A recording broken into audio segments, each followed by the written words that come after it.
പിതാവിൻ്റെയും പുത്രൻ്റെയും പരിശുദ്ധാത്മാവിൻ്റെയും നാമത്തിൽ ആമേൻ. എൻ്റെ പ്രിയപ്പെട്ടവരെ, ഇന്ന് ഹൃദയത്തിന് വണക്കമാസം തുടങ്ങുന്ന ദിവസമാണ് ജൂൺ 1-ാം തീയതി, തിങ്കളാഴ്ച. അമ്മേ പരിശുദ്ധ അമ്മേ, അമ്മേ പരിശുദ്ധ ദൈവമാതാവേ, കൃപാസനത്തിലൂടെ ഞങ്ങൾക്കും ഞങ്ങളുടെ ദേശത്തിനും അമ്മ മധ്യസ്ഥം തേടി തന്ന എല്ലാ അനുഗ്രഹങ്ങൾക്കും കൃപകൾക്കും ഞങ്ങളിപ്പോൾ ഹൃദയം നിറഞ്ഞ നന്ദി പറയുന്നു. അമ്മേ പരിശുദ്ധമ്മേ ദൈവമാതാവേ, 2004 ഡിസംബർ 7-ാം തീയതി ഉച്ചകഴിഞ്ഞ് 2:30 കൃപാസനത്തിൽ സംഭവിച്ച അമ്മയുടെ പ്രത്യക്ഷപ്പെടലിനെ കുറിച്ച് തിരുസഭയ്ക്ക് സമർപ്പിച്ചിരിക്കുന്ന പഠനരേഖകളുടെ സഭാത്മകമായ പഠനം ആരംഭിക്കുവാൻ ഞങ്ങൾ പ്രാർത്ഥിക്കുന്നു. അമ്മേ പരിശുദ്ധമേ, ഭൂസ്വർലോകങ്ങളുടെ രാജ്ഞിയായ അങ്ങേയ്ക്ക് ഭൗമസംരക്ഷണത്തിനായി പ്രപഞ്ചപ്രകൃതിയെ തന്നെ തിരുസഭ പ്രതിഷ്ഠിക്കുവാൻ ഈ പ്രത്യക്ഷീകരണം വഴി ഇടയാക്കണമേ. പരിശുദ്ധമേ, ജപമാല മാതാവേ, സകല കൃപാസനം പ്രാർത്ഥനയോടും ചേർത്ത് ഞങ്ങളിപ്പോൾ പ്രാർത്ഥിക്കുന്ന ഈ കുടുംബത്തിന്റെ പ്രത്യേക നിയോഗം പറ മക്കളെ.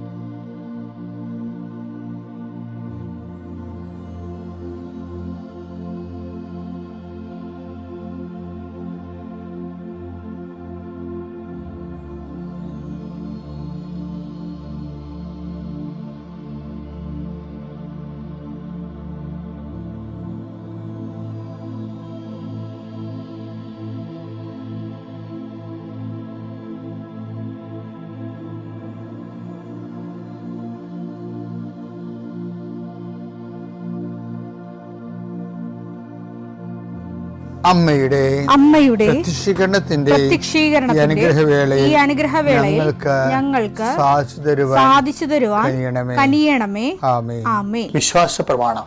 സർവശക്തനായ പിതാവും ആകാശത്തിന്റെയും ഭൂമിയുടെയും സൃഷ്ടാവുമായ ദൈവത്തിൽ ഞാൻ വിശ്വസിക്കുന്നു. അവിടുത്തെ ഏകപുത്രനും ഞങ്ങളുടെ കർത്താവുമായ ഈശോമിശിഹായിലും ഞാൻ വിശ്വസിക്കുന്നു. ഈ പുത്രൻ പരിശുദ്ധാത്മാവിനാൽ ഗർഭസ്ഥനായി കന്യകാമറിയത്തിൽ നിന്ന് പിറന്ന് പൊന്തിയോസ് പീലാത്തോസിന്റെ കാലത്ത് പീഡകൾ സഹിച്ച് കുരിശിൽ തറയ്ക്കപ്പെട്ട് മരിച്ച് അടക്കപ്പെട്ട് പാതാളങ്ങളിൽ ഇറങ്ങി മരിച്ചവരുടെ ഇടയിൽ നിന്ന് 3-ാം നാൾ ഉയർത്ത് സ്വർഗത്തിലേക്ക് എഴുന്നള്ളി സർവശക്തിയുള്ള പിതാവായ ദൈവത്തിന്റെ വലതുഭാഗത്തിരിക്കുന്നു. അവിടെ നിന്ന് ജീവിക്കുന്നവരെയും മരിച്ചവരെയും വിധിക്കുവാൻ വരുമെന്നും ഞാൻ വിശ്വസിക്കുന്നു. പരിശുദ്ധാത്മാവിലും ഞാൻ വിശ്വസിക്കുന്നു. വിശുദ്ധ കത്തോലിക്കാ സഭയിലും പുണ്യവാന്മാരുടെ ഐക്യത്തിലും പാപങ്ങളുടെ മോചനത്തിലും ശരീരത്തിന്റെ ഉയർപ്പിലും നിത്യമായ ജീവിതത്തിലും ഞാൻ വിശ്വസിക്കുന്നു. ആമേൻ. സ്വർഗ്ഗസ്ഥനായ ഞങ്ങളുടെ പിതാവേ, അങ്ങയുടെ നാമം പൂജിതമാകണമേ. അങ്ങയുടെ രാജ്യം വരണമേ. അങ്ങയുടെ തിരുമനസ് സ്വർഗത്തിലെ പോലെ ഭൂമിയിലും ആകണമേ. അന്നു വേണ്ടുന്ന ആഹാരം ഇന്ന് ഞങ്ങൾക്ക് തരണമേ. ഞങ്ങളോട് തെറ്റ് ചെയ്യുന്നവരോട് ഞങ്ങൾ ക്ഷമിക്കുന്നത് പോലെ ഞങ്ങളുടെ തെറ്റുകൾ ഞങ്ങളോടും ക്ഷമിക്കണമേ. ഞങ്ങളെ പ്രലോഭനത്തിൽ ഉൾപ്പെടുത്തരുതേ, തിന്മയിൽ ഞങ്ങൾ രക്ഷിക്കണമേ. ആമേൻ. നന്മ നിറഞ്ഞ മറിയമേ, സ്വസ്തി. കർത്താവ് അങ്ങയുടെ കൂടെ സ്ത്രീകളിൽ അങ്ങ് അനുഗ്രഹിക്കപ്പെട്ടവളാകുന്നു. അങ്ങയുടെ ഉദരത്തിൻ ഫലമായി ഈശോ അനുഗ്രഹിക്കപ്പെട്ടവനാകുന്നു. പരിശുദ്ധ മറിയമേ, തമ്പുരാന്റെ അമ്മേ, പാപികളായ ഞങ്ങൾക്ക് വേണ്ടി ഇപ്പോഴും ഞങ്ങളുടെ മരണസമയത്തും തമ്പുരാനോട് അപേക്ഷിക്കണമേ. ആമേൻ.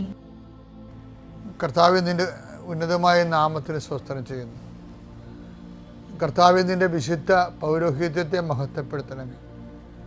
കർത്താവെ, സഭയിലുള്ള സാന്നിധ്യം പ്രകടമാക്കണമേ. 40 വർഷം ഞാൻ അർപ്പിച്ച കൃപാനയുടെ യോഗ്യതയാൽ കൃപാസ്ഥാനത്താരെ ജീവനോടെ പ്രത്യക്ഷപ്പെട്ട മാതാവിൻ്റെ മധ്യസ്ഥതയിൽ ഇന്ന് ജോലിക്ക് പോകുന്ന എല്ലാവരെയും ഈശോനാമത്തെ ഏൽപ്പിക്കുന്നു. നിങ്ങൾ കണ്ടുമുട്ടുന്ന വ്യക്തികളെ കർത്താവിൻ്റെ നാമത്തിൽ അനുഗ്രഹിക്കപ്പെടുകയും നിങ്ങൾ തമ്മിൽ സംസാരിക്കുന്ന വിഷയങ്ങൾ കർത്താവിൻ്റെ സംരക്ഷണത്തിലായിരിക്കുകയും ചെയ്യട്ടെ. നിങ്ങൾ യാത്ര ചെയ്യുന്ന വാഹനങ്ങളെ കർത്താവ് സംരക്ഷിക്കട്ടെ. യാത്ര തുടങ്ങിയ അവസാനം വരെ നിൻ്റെ ആകുലതകൾ, നിനക്ക് ആകുലത ഉണ്ടാക്കാൻ സാധ്യതയുള്ള വ്യക്തികളെ കർത്താവ് വഴിമാറ്റി വിടുകയും വേസ്റ്റായിട്ടുള്ള ടോക്കുകൾ ഉണ്ടാവാതിരിക്കാൻ കർത്താവ് നിന്നെ ബന്ധിക്കട്ടെ.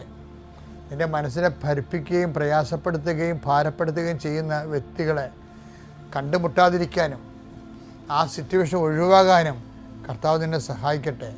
അഥവാ അങ്ങനെയാണെങ്കിൽ ആ സമയത്ത് നീ വിശ്വപ്രമാണം ചൊല്ലിക്കൊണ്ട്, സ്വർഗസ്ഥനായ ചൊല്ലിക്കൊണ്ട് മനസ്സിൽ ഈ ദുരിത സാഹചര്യങ്ങളിൽ നിന്ന് നീ വിടുതൽ പ്രാപിക്കുന്നതിന് വേണ്ടി പരിശുദ്ധ അമ്മ നിനക്ക് വേണ്ടി മധ്യസ്ഥം വഹിക്കട്ടെ.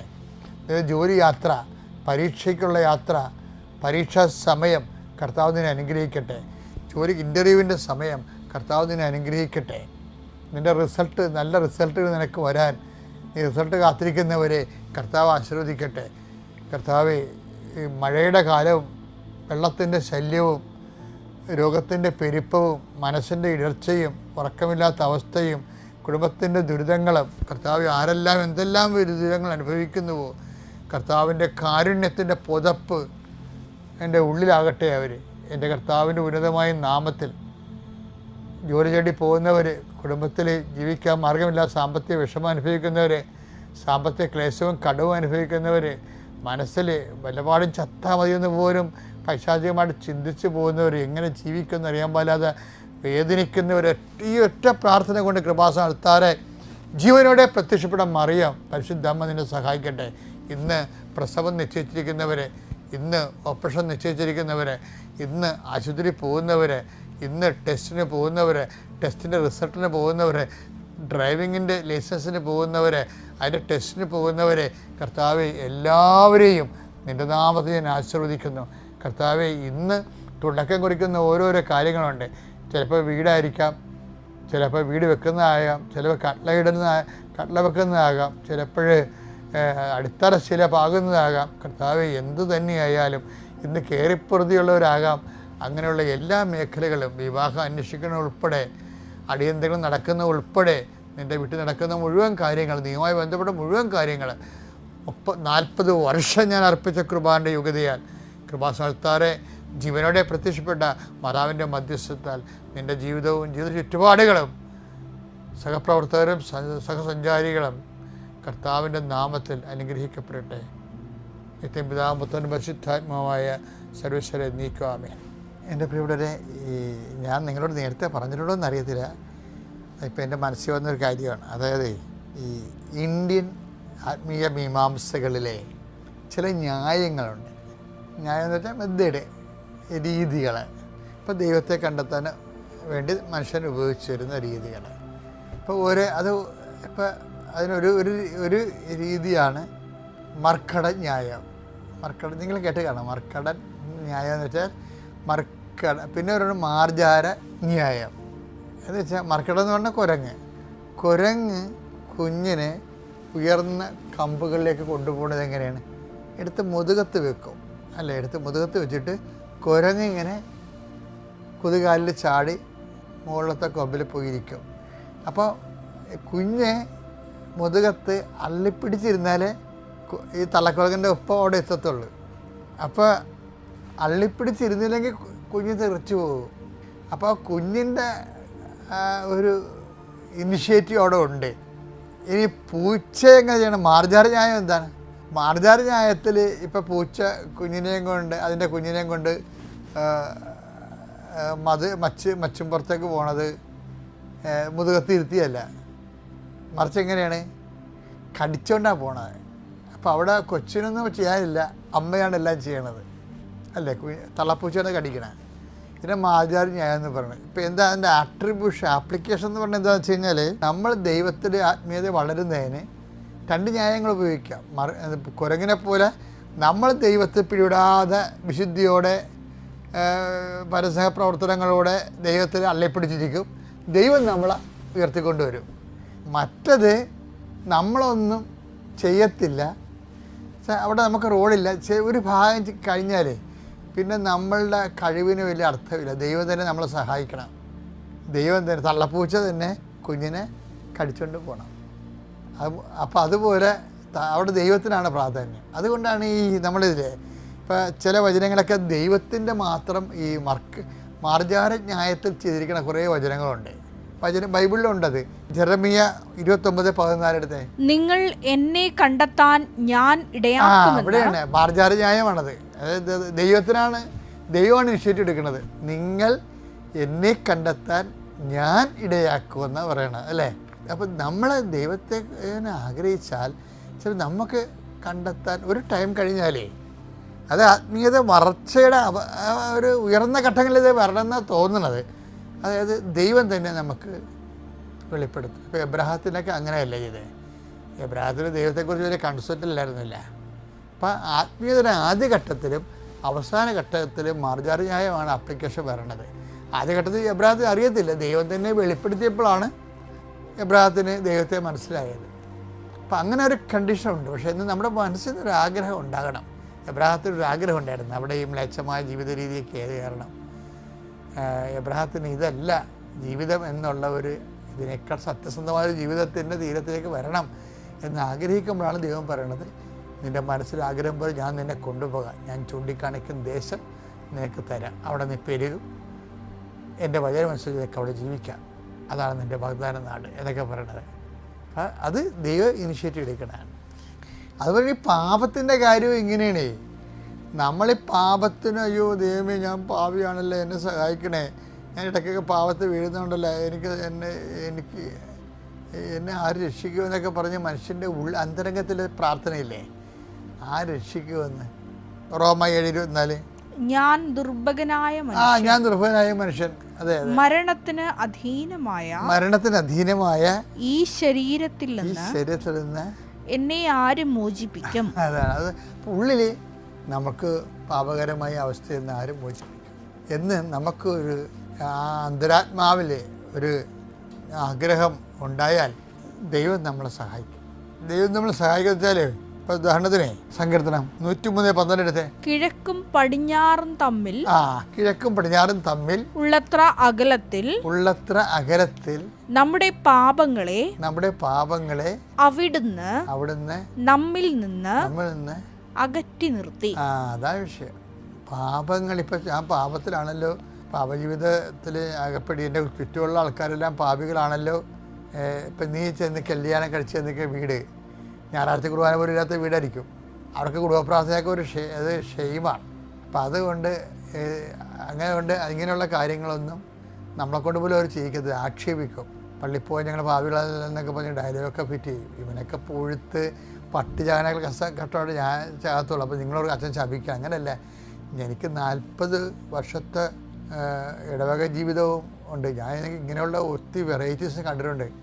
അവർ ഇതുപോലെ നല്ല തണ്ടും തണിയും പാർട്ടിയും പൊന്നും പണമൊക്കെ ഉണ്ടായിരുന്ന കാലത്ത് ദൈവത്തെ തള്ളിപ്പറയും. അതിൽ അവൻ്റെയൊക്കെ കുറ്റബോധം മറച്ചു വെക്കാൻ വേണ്ടി മറ്റുള്ളവരെ ആക്ഷേപിക്കും. പക്ഷേ ഇവനൊക്കെ അവസാനം ചെന്ന് ചാടണ കണ്ടിട്ടുണ്ട്. അവരൊക്കെ ഞാൻ തന്നെ പെട്ടിലെടുത്തുകൊണ്ട് പോന്നിട്ടുണ്ട്. കാര്യം നമ്മളൊക്കെ ഓരോരോ പള്ളി ചെല്ലുമ്പോഴും ഓരോ ഇടവക ചെല്ലുമ്പോഴൊക്കെ ഉണ്ടാകുന്ന ഓരോ ആൾക്കാരുടെ പലതരം ആൾക്കാർ, എല്ലാവരും നല്ലവരൊന്നും അല്ലല്ലോ. അപ്പോൾ ഇതുപോലെയുള്ള ആൾക്കാരുണ്ട്, ദൈവത്തിന് എതിരെ സംസാരിക്കുന്ന ആൾക്കാരുണ്ട്. പക്ഷേ എന്നാലും നമ്മളവിടെ ചെല്ലുമ്പോൾ ദൈവം ഈ നരകത്തിൽ എങ്ങനെ ജീവിക്കുന്നതൊക്കെ നമ്മൾ ഓർക്കുമ്പോഴും ഈ ഒരു പ്രൊവിഷൻ കൊടുക്കണം. എന്താണ്? ഈ പാപകരമായ കിഴക്ക് പടിഞ്ഞാറിൽ നിന്ന് എന്തുമാത്രം അകന്നിരിക്കുന്നു, അതുപോലെ കിഴക്കും പടിഞ്ഞാറും തമ്മിൽ ഉള്ളത്ര അകലത്തിൽ നമ്മുടെ പാപങ്ങളെ അവിടുന്ന് നമ്മിൽ നിന്ന് അകറ്റി നിർത്തി. ദൈവം അകറ്റി നിർത്തിയെന്ന്. ഇപ്പം നമ്മൾ അകറ്റി നിർത്താൻ ചില സമയത്ത് നമുക്ക് പറ്റാത്ത രീതിയിൽ നമുക്ക് ബലഹീനമായി പോയാലും നിനക്ക് ദൈവത്തിന് ഒരു ആശ്രയം ഉണ്ടെങ്കിൽ ദൈവം നിന്നെ, ഇപ്പം ഞാൻ തന്നെ ഓർക്കും ഈ പള്ളി കുർബാനയ്ക്ക് എൻ്റെ പിഴ എൻ്റെ വലിയ പിഴ. ശരിക്കും പറഞ്ഞാൽ വലിയ പിഴയെന്ന് അങ്ങനെ എല്ലാവരും അടിക്കാൻ അവർക്ക് വലിയ പാപം ചെയ്തവരാണെന്ന് എനിക്ക് തോന്നിയിട്ടില്ല. പിന്നെ അത് പ്രാർത്ഥനയുടെ രീതിയിൽ ചെയ്യണതാണ്. പക്ഷേ എന്തോ വലിയ പിഴ ചെയ്യാതിരിക്കാൻ ദൈവം നമ്മളെ സഹായിക്കുന്നുണ്ട്. അത് നമുക്ക് നിഷേധിക്കാൻ പറ്റുമോ? അപ്പോൾ അങ്ങനെ ഉണ്ടെങ്കിൽ നീ കൃപയിലാണ്, കർത്താവിൻ്റെ സന്ധിപ്പിലാണെന്ന് ഓർക്കണം. വലിയ പിഴയൊന്നും ഇല്ലല്ലോ നിനക്ക്. അതുണ്ടെങ്കിൽ അതിൽ നിന്ന് മാറ്റി ദൈവത്തോട് പറയണ, കർത്താവ് ഞാൻ എൻ്റെ എല്ലാവരും അഴിമതിയും അനീതിയും എൻ്റെ പങ്ക് പറ്റി ഞാനവിടെ എതിരെ കാശ് മേടിക്കാതിരുന്നാൽ തീർച്ചയായിട്ടും ഞാനവിടെ നോട്ടപ്പുള്ളിയാകും. എനിക്ക് ആ സിറ്റുവേഷനിൽ നിന്ന് രക്ഷിക്കണമെന്ന് ദൈവത്തോട് പറയണം. കാര്യം ഓരോരോ സ്ഥലത്തൊക്കെ ഓഫീസിലൊക്കെ വരുന്നവരെ അവർ വൈകുന്നേരം വരുമ്പോൾ അവിടെ വലിപ്പിൽ 10, 500, 5000 രൂപയൊക്കെ കിടക്കും. അത് പങ്കിട്ടെടുക്കണം. അഴിമതി നടത്തിയതിനും അതിൻ്റെ പേര് പങ്കിട്ടെടുക്കണം. എല്ലാ ഓഫീസൊന്നും ഇല്ല, ഞാൻ പണ്ടത്തെ കാര്യമാണ് പറയണത്. പക്ഷെ എന്നാലും നമ്മൾ സത്യസന്ധമായി ജോലി ചെയ്യുന്നവർക്കൊക്കെ ഇതിൻ്റെ ആവശ്യമുണ്ടാ? ആളുടെ പരപീഡയല്ലേ ഇത് എന്ന് വെച്ചാൽ ദൈവത്തോട് നമ്മൾ കണ്ണീരോട് പ്രാർത്ഥിച്ചാൽ ആ സിറ്റുവേഷൻ നമ്മളെ ദൈവം മാറ്റും. പക്ഷെ നമ്മൾ ആത്മാർത്ഥത്തോടെ ആഗ്രഹിക്കണം. കാര്യം ദൈവം മാറ്റും എന്നുള്ളതാണ് ഈ സങ്കീർത്തനം 3:12 ഞാനും അനേകം മക്കളുടെ ജീവിതത്തിൽ കണ്ടിരിക്കുന്നത്. അപ്പോസ്തല പ്രവർത്തനങ്ങൾ 11:18 ഈ വാക്കുകൾ കേട്ടപ്പോൾ അവർ നിശബ്ദരായി. ജീവനിലേക്ക് നയിക്കുന്ന അനുതാപം വിജാതീയർക്കും ദൈവം പ്രദാനം ചെയ്തിരിക്കുന്നു എന്ന് പറഞ്ഞുകൊണ്ട്. ഉദ്ദേശിക്കത്തിലേ ഉള്ളു ഈ അനുതാപം. പാപം പോലും നമ്മളിത് മാറ്റണമെന്ന് ദൈവത്തിന് റോളുണ്ട്. അതൊരു മാർജാരന്യായമാണ്. അതുപോലെ അനുതാപം നൽകുന്നതിന് ദൈവത്തിന് റോളുണ്ട്. അപ്പോൾ ദൈവത്തിൽ നിന്ന് മാറാതെ സത്യം ആഗ്രഹിച്ചാൽ എപ്പോഴായാലും നമ്മളെ ദൈവം സഹായിക്കും. ദൈവം നിങ്ങളെ അനുഗ്രഹിക്കട്ടെ. പിതാവിൻ്റെയും പുത്രൻ്റെയും പരിശുദ്ധാത്മാവിൻ്റെയും നാമത്തിൽ.